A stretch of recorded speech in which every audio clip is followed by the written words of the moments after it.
ऐ सरज़मीने हिंदुस्तां, तेरे उन जानिसारों, जाबाजों, शहीदों और मुहाफिजों को सलाम है, सलाम है, सलाम है, जिन्होंने अपनी बहादुरी की कलम से फतेह की एक और बेमिसाल तारीख लिखी। गवाह है आज भी कारगिल की वो बुलंद चोटियां जिनको तूने अपने लहू से सींच कर तिरंगे की आन बान और शान को रोशन कर दिया।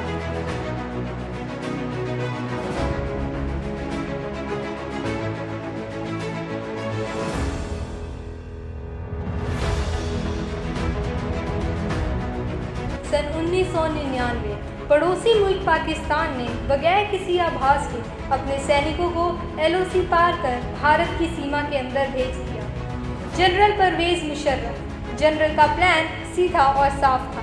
सर्दियों की चरम पर प्रशिक्षित कमांडोज को जिहादी जामा उड़ाकर भारत की सरहद के पार भेजना, वहां पोस्ट और बंकर पर कब्जा करके कश्मीर और लद्दाख को जोड़ती कड़ी को तोड़ देना, द्रास सेक्टर की मुश्को घाटी, मारपोला रिच लाइन, कारगिल के आसपास काकसार, बटालिक सेक्टर, चोर बाटला सेक्टर और सियाचिन के दक्षिण में तुर्तुक पर पाकिस्तानी फौज ने धोखे से अपना कब्जा जमा लिया। लेफ्टिनेंट सौरभ कालिया की अगुवाई में निकली पेट्रोलिंग पार्टी बहुत ही रहस्यमय तरीके से गायब हो गई।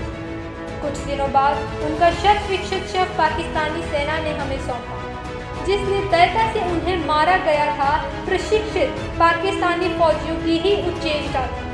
तत्कालीन प्रधानमंत्री श्री अटल बिहारी वाजपेयी पड़ोसी देशों के साथ सद्भावना में विश्वास रखते थे, पर पाकिस्तान के इस छिपकर हमला करने की साजिश से वे अत्यंत क्षुब्ध हो गए।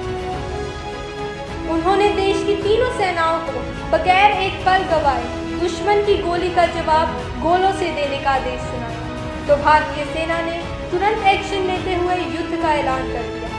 Chief of army staff general VP Malik के नेतृत्व में लड़ी गई कारगिल की जंग अपने आप में सैनिक रणनीति और साहस का एक उदाहरण है। इस ऑपरेशन का नाम था ऑपरेशन विजय। थल सेना दुश्मन को खदेड़ रही थी, अब आसमान से आग बरसाने की बारी। वर्तमान वायुसेना प्रमुख wing commander DS Dhanoa Kargil युद्ध के दौरान फाइटर स्क्वाड्रन के कमांडर ऑफिसर थे। स्क्वाड्रन लीडर अजय आहूजा, के नचिकेता और स्क्वाड्रन लीडर रघुनाथ नाम्बियार जैसे दिलेर फाइटर पायलट भी कारगिल के हवाई हमलों में नायक के तौर पर उतरे। नाम दिया गया ऑपरेशन सफेद सागर। इसी दौरान भारतीय नौसेना भी सक्रिय हो उठी। वाइस एडमिरल मधवेंद्र सिंह की अगुवाई में पूर्वी और पश्चिमी बेड़ें एकत्रित हुई और तुरंत उत्तरी अरब सागर से कराची बंदरगाह की घेराबंदी कर दी। भारतीय नौसेना के इस मिशन का नाम था ऑपरेशन तलवार। इतिहास बदलने जा रहा था।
Joshi on the radio set. After that, another bunker was captured. My company's success की नवाज़ ये दिल मांगे मोर। चाहे आंधी चले तूफान उठे बढ़ता ही रहे तू रुके नहीं जब तक है फलक जब तक है ज़मीं मेरा दिल ये कहे कभी झुके नहीं बस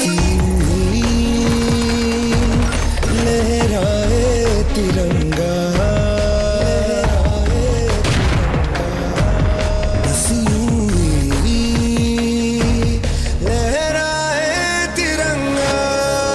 वंदे